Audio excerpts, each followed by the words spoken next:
우크라이나군이 이란을 공격한 초유의 사건이 발생했습니다. 오늘 이 내용 좀 제대로 보도록 하겠습니다. 바로 보시죠. 우크라이나군 카스피에 있는 이란 선박을 공격하였습니다. 우크라이나 측은 이번 작전이 민간 선박을 겨냥한 공격이 아니라 군사물자를 차단하기 위한 정밀 타격이었다고 강조했습니다. 카스피로 가는 일부 선박이 러시아와 이란 사이의 군수보급망으로 활용되고 있다는 판단 아래 공격을 실시했다는 건데요.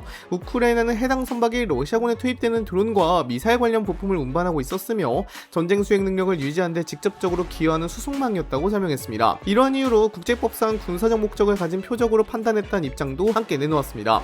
우크라이나는 이번 공격이 일회성 작전으로 끝나는 것이 아니라 러시아의 전쟁 수행을 지원하는 모든 군수보급망을 지속적으로 추적하겠다는 의지를 드러냈는데요. 특히 이스라엘과 함께 공통의 위협 세력에 대응하고 있다는 점을 언급하면서 앞으로도 유사한 형태의 장거리 타격 작전이 이어질 수 있다고 밝혔습니다. 하지만 이 과정에서 선박에 탑승해 있던 선원 한 명의 목숨을 잃었고 여러 명이 부상을 입으면서 논란은 더욱 커지고 있습니다. 이란은 해당 선박이 민간 상선이었다고 주장하며 해당 선박에는 그저 옥수수만 있었다고 주장하고 우크라이나의 공격을 국제법 위반이라고 강하게 비판하고 있는데요. 우크라이나는 군사물자를 운반하던 선박이었다고 맞서고 있어 양측의 입장이 정면으로 충돌하는 상황입니다. 이처럼 공격 대상의 성격을 둘러싼 공방이 이어지는 가운데 이번 사건은 우크라이나와 이란 사이의 외교적 긴장을 한층 더 끌어올리는 계기가 되고 있습니다.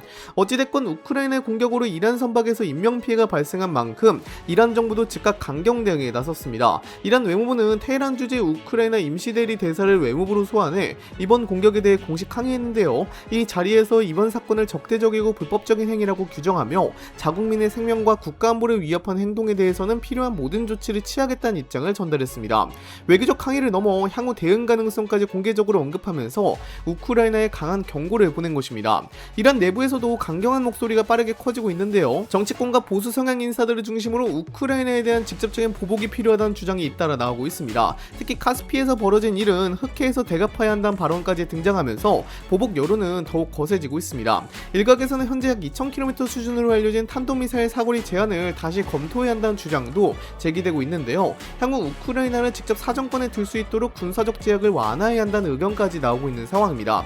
이러한 분위기 속에서 이란 정부 역시 외교전을 본격적으로 확대하고 있습니다. 아바스 아라가치 이란 외무장관은 카야 칼라스 유럽연합 외교안보 고위 대표와 통화하며 이번 카스피의 공격을 강하게 규탄했고 이번 사건이 국제법과 유엔 헌장을 위반한 행위라는 입장을 전달했습니다. 또한 유엔 안전보장이사회와 국제사회가 이번 사건을 더 이상 방관해서는 안 된다며 우크라이나의 책임을 묻기 위한 국제적인 대응이 필요하다고 촉구했습니다. 이처럼 이란은 군사적 대응 가능성을 열어두는 동시에 외교 무대에서도 우크라이나를 압박하는 전략을 함께 펼치고 있습니다.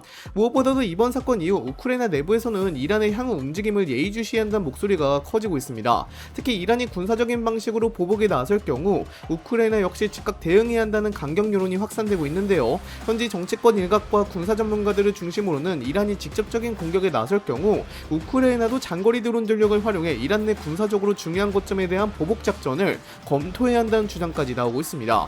러시아의 전쟁을 지원하는 국가가 군사 행동에 나선다면 그에 상응하는 대가를 치르게 한다는 논리입니다. 이러한 분위기가 이어지면서 우크라이나 온라인 커뮤니티와 SNS에서도 이란이 먼저 공격한다면 동일한 수준으로 대응해야 한다는 의견이 빠르게 확산되고 있는데요. 특히 장거리 드론을 활용한 정밀 타격 능력이 계속 발전하고 있는 만큼 충분히 실행 가능한 선택지라는 분석도 함께 나오고 있습니다. 물론 아직 우크라이나 정부가 이란 본토에 대한 보복 작전을 공식적으로 검토하거나 발표한 것은 아닙니다. 하지만 이란의 대응 수위에 따라 우크라이나도 군사적 선택지를 넓혀야 한다는 여론이 형성되고 있다는 점은 분명해 보입니다. 이런 분위기가 계속 이어질 경우 양국의 갈등은 외교적 충돌을 넘어 군사적 긴장이 더욱 높아질 가능성도 배제하기 어려운 상황입니다. 특히 우크라이나와 이란의 충돌은 이번 사건만 놓고 볼 문제가 아닙니다. 두 나라 사이의 대립은 러시아와 이란의 군사협력 관계가 커지면서 오랫동안 이어져 왔는데요. 우크라이나는 개전 이후 러시아가 운용하는 장거리 자폭 드론 상당수가 이란 기술을 기반으로 제작됐다고 주장해왔습니다. 특히 샤이드 계열 드론은 우크라이나의 발전소와 군사시설, 기반시설을 겨냥한 공습에 지속적으로 투입되면서 전쟁 양상에도 적지 않은 영향을 미쳤습니다. 이 때문에 우크라이나는 이란을 러시아의 핵심 군사지원국 가운데 하나로 인식하고 있는 상황인데요. 양국의 협력은 드론 공급에 그치지 않고 군사기술과 장비 생산, 부품 교류 등 여러 분야로 확대됐다는 평가도 나오고 있습니다. 우크라이나는 이러한 군수 지원이 계속 이어지는 한 러시아의 전쟁 수행 능력도 유지될 수밖에 없다고 보고 있습니다. 그래서 이번 공격도 선박 한 척을 노린 작전이라기보다 러시아와 이란을 연결하는 군수보급망 자체를 흔들기 위한 목적이 담겨 있었다는 분석이 나오고 있는데요. 우크라이나 측 역시 공격 대상이 이란 관련 군수물자를 운송하는 선박과 러시아 측 군사자산이었다고 설명하며 러시아의 보급 체계를 약화시키기 위한 작전이었다는 점을 강조했습니다. 이는 전선에서 교전하는 수준을 넘어 러시아를 지원하는 국가들의 군사 물류망까지 타격 범위를 확대하겠다는 의미로 것으로도 해석되고 있습니다. 실제로 전쟁이 장기화될수록 무기와 부품, 탄약을 안정적으로 공급하는 보급망의 중요성은 더욱 커지고 있는데요. 우크라이나도 이러한 연결고리를 차단해야 러시아의 전투 지속 능력을 약화시킬 수 있다고 판단한 것으로 보입니다. 이번 공격이 국제사회에서 큰 관심을 받는 이유도 우크라이나의 작전 범위가 기존보다 한 단계 더 넓어졌다는 점과 함께 러시아와 이란의 군사협력 구조를 직접 겨냥했다는 상징성이 매우 크기 때문입니다. 하지만 더 큰 문제는 이번 사건이 한 번의 군사작전으로 끝날 가능성이 점점 낮아지고 있다는 점입니다. 지금까지는 우크라이나 전쟁과 중동 지역의 군사 충돌이 서로 영향을 주더라도 별개의 전선으로 인식되는 경우가 많았는데요. 이번에는 우크라이나가 카스피에서 이란 관련 선박을 직접 공격하면서 두 분쟁이 실제 군사행동으로 이어지는 모습을 보이기 시작했습니다. 전선이 서로 맞물리기 시작했다는 점에서 국제사회도 이번 사건을 예의주시하고 있습니다. 여기에 우크라이나 측이 이스라엘과 함께 공통의 위협에 대응하겠다는 입장을 공개적으로 언급하면서 이러한 흐름은 더욱 주목받고 있는데요. 러시아와 이란의 협력관계에 맞서 우크라이나와 이스라엘의 이해관계도 일부 겹치는 양상이 나타나고 있다는 분석이 나오고 있습니다. 이렇게 되면 각각의 분쟁에 참여하던 국가들이 서로 다른 전장에서도 영향을 주고받을 가능성이 커질 수 있습니다. 한 지역에서 발생한 군사행동이 다른 지역의 보복으로 이어지고 또 그 보복이 새로운 충돌을 불러오는 연쇄적인 상황이 만들어질 수 있다는 우려도 커지고 있는데요. 국제사회가 긴장한 이유도 바로 여기 있습니다. 지금까지는 우크라이나 전쟁과 중동 분쟁을 별개의 안보 위기로 관리하려는 움직임이 이어졌지만 앞으로는 두 갈등이 서로 연결되면서 외교적 대응도 훨씬 복잡해질 가능성이 있습니다. 그래서 일부 전문가들은 이번 사건이 앞으로의 분쟁 양상을 가늠할 중요한 분기점이 될 수 있다고 보고 있는데요. 물론 현 시점에서 여러 전쟁이 하나로 합쳐져 대규모 국제전으로 확대될 것이라고 단정하기는 어렵습니다. 다만 전쟁 당사국들의 이해관계가 점차 얽히고 군사적 충돌 범위가 넓어지는 모습이 나타나고 있는 만큼 앞으로 각국의 대응에 따라 긴장이 한층 높아질 가능성은 충분히 주목할 필요가 있습니다. 여기서 러시아의 대응도 매우 중요한 부분입니다. 이번 공격은 이란 선박에 대한 타격이었지만 우크라이나가 겨냥한 목표는 러시아의 군수보급망이었다고 직접 밝히고 있기 때문인데요. 러시아 입장에서는 전선에서 병력과 장비가 공격받는 것을 넘어